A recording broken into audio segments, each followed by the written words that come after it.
मंत्री जी का जो उन्होंने संवाद किया वो सुनाया, दोनों सदनों की जो पूरी बात हुई वो मैंने सुनी। आपने कहा कि कहीं ऐसा ना हो मंत्री जी को ब्लड प्रेशर हो जाए, मुझे ऐसा लगता है कि मुझे कहीं ब्लड प्रेशर ना हो जाए, तो मेरा आपसे निवेदन है कि कम से कम इस प्रकार के संवाद माननीय मंत्री जी के इस कार्यक्रम के प्रारंभ में हमको न सुनाएं, क्योंकि मेरा बीपी बढ़ गया जब उनकी बात मैंने सुनी। देखिए, वास्तविकता में मैं जब देखता हूं खड़गे साहब को, तो मैंने भीमराव अंबेडकर साहब को, बाबा साहब को नहीं देखा, लेकिन मैं खड़गे साहब में वो व्यक्ति देखता हूं, वो एक तपा तपाया नेता देखता हूं जिसका बचपन इतने कष्ट में बीता है, जिसने इतना सहा है, त्याग सहा है, और उसके बाद अपने संघर्ष के बल पे वो आगे बढ़े हैं। तो जब भी मैं खड़गे साहब को देखता हूं, मैं बाबा साहब को देखता हूं। और जिस प्रकार से आज उन्होंने कहा है कि सदन के अंदर उनका अपमान हुआ है, हम जैसे लोगों के दिल में चोट पहुंचती है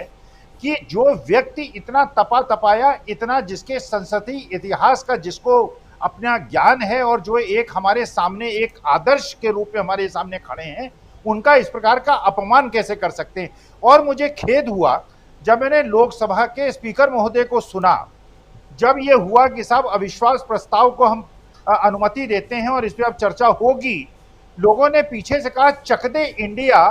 तो जो सभापति महोदय थे वो बौखला गए। उन्होंने चक दे इंडिया को कहा कि ये लोग आप क्यों क्या कर रहे हैं, चक दे। अरे चक दे इंडिया तो हमारे अंदर की भावना है, हमारी आत्मा से हमेशा ये बात निकलती है, वी लव इंडिया, भारत माता की जय, जय हिंद, चक दे इंडिया। ये तो हर भारत के 142 करोड़, और आपने जो दिखाया, जो नारे लग रहे हैं इंडिया वर्सेस मोदी का, मुझे समझ में नहीं आ रहा है इनकी मति को हो क्या गया है।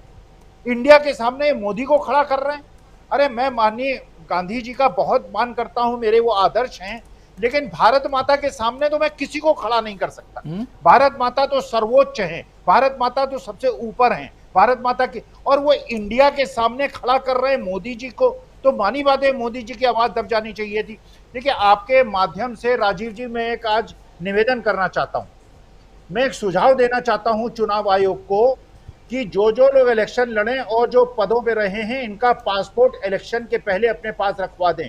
क्योंकि जिस प्रकार से बौखलाहट में देख रहा हूं, जिस प्रकार से झल्लाहट में देख रहा हूं, जिस प्रकार से रुदन में इंडिया के खिलाफ देख रहा हूं, भारत माता के खिलाफ देख रहा हूं, और भारत माता के खिलाफ जो टुकड़े टुकड़े गैंग एक प्रकार से एक्टिवेट हो गया है, मुझे शक है कि जिस दिन इलेक्शन के रिजल्ट डिक्लेयर होंगे, ये भारत छोड़ के न भाग जाएं। इन लोगों के पासपोर्ट चुनाव आयोग के अपने पास रख लेने चाहिए, क्योंकि जिस प्रकार के प्रतिक्रिया में देख रहा हूं, एक संसद महोदय, आप सोचिए राजीव जी, वो संसद के बाहर कह रहे हैं कि जो विपक्षी लोग हैं वो क्या उन्होंने शब्द बोला, वो तो बोलने में मुझे शर्म आती है। अरे महोदय मनोज तिवारी जी, आपको कैसे पता जो शब्द आपने उपयोग किया, आपका कोई व्यक्तिगत अनुभव है क्या? अरे ये इतनी असंसदीय भाषा, इस प्रकार की चीजें अगर ये संसद सदस्य बोलने लगें और जो लोग कहने लगें, इसका मतलब यह है कि इनका अवनति काल आ गया है, और चुनाव के जिस दिन रिजल्ट डिक्लेयर होंगे ये देश को छोड़ के भाग सकते हैं, क्योंकि ये लोग देश के खिलाफ खड़े हो गए हैं। और हम जैसे देश प्रेमी लोग, हम किसी का अपमान सह सकते हैं, हम खड़गे साहब का अपमान नहीं सह सकते, क्योंकि वो हमारे आदर्श हैं। आज की तारीख में हम समझते हैं कि देश की जो आत्मा है, और जिस प्रकार के देश के तपे तपाए नेताओं को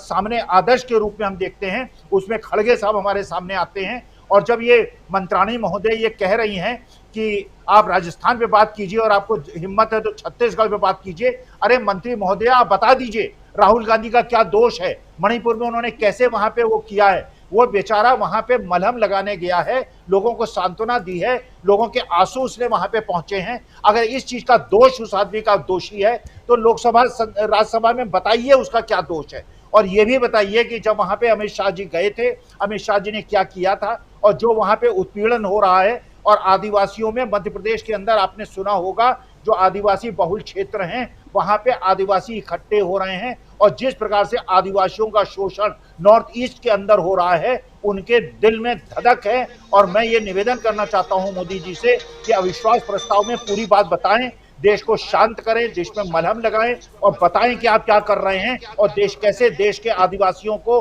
दलितों को और बाकी देश को ये आश्वासन देंगे कि हमारा भविष्य सुरक्षित है? क्योंकि मुझे लग रहा है जिस प्रकार से आप लोग बिहेव कर रहे हैं, हमारा भविष्य पूरी तरह से असुरक्षित है। जो 70 साल में नहीं हुआ वो 9 साल में आपने करके दिखा दिया। सोनिया जी वहां गई और जिस प्रकार से मैंने देखा, ये पार्टियों का गठबंधन नहीं है, अब ये दिलों का गठबंधन है। संजय सिंह ने जिस प्रकार से सोनिया जी को रिसीव किया और सोनिया जी ने जिस प्रकार से एक मां की तरह उनको संबोधित किया और उनको वो कहा कि हम आपके साथ हैं, कांग्रेस आपके साथ है, ये दिलों का गठबंधन है। राहुल गांधी ने वास्तविकता में पदयात्रा से जो अलख जगाया है,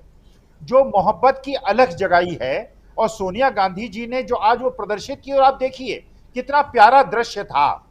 रात में इमरान प्रतापगढ़ी और विपक्ष के सारे दलों के बड़े बड़े नेता वहां रात भर बैठे रहे संजय सिंह के साथ, और संजय सिंह किस प्रकार से संघर्ष कर रहे हैं और विपक्ष ये दिखा रहा है कि परिवार कैसा होना चाहिए।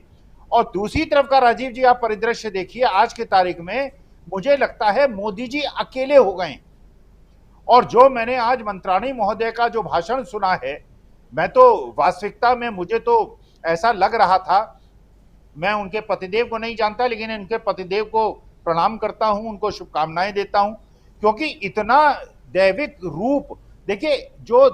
देश के आप बड़े जिम्मेदार पद पे बैठे हुए हैं, राजस्थान के अंदर, छत्तीसगढ़ के अंदर अगर कुछ हो रहा है तो शांत स्वभाव से, जो नारी का स्वतः एक स्वभाव होता है, प्यारा स्वभाव होता है, हम तो नारियों की मां की तरह उनको मानते हैं, देवी की तरह उनको मानते हैं। इतना रौद्र रूप दिखाना, जबकि मणिपुर की महिलाएं जल रही हैं, वहां पे हिंसा की आग जल रही है, तो हम आपसे ये अपेक्षा नहीं करते थे, हम तो आपसे अपेक्षा करते थे कि एक मां की तरह, एक स्त्री की तरह आप संबल देंगी, वहां की महिलाओं को एक संदेश देंगी। आपका रौद्र रूप देख के राजीव जी सही में मंत्राणी महोदया मुझे अच्छा नहीं लगा। एक तरफ अलग जगा रहे हैं खड़गे साहब, राहुल गांधी, संजय सिंह, अरविंद केजरीवाल। आपने देखा जो बेंगलोर की मीटिंग हुई थी, अरविंद केजरीवाल और राहुल गांधी कितने प्यार से मिले थे।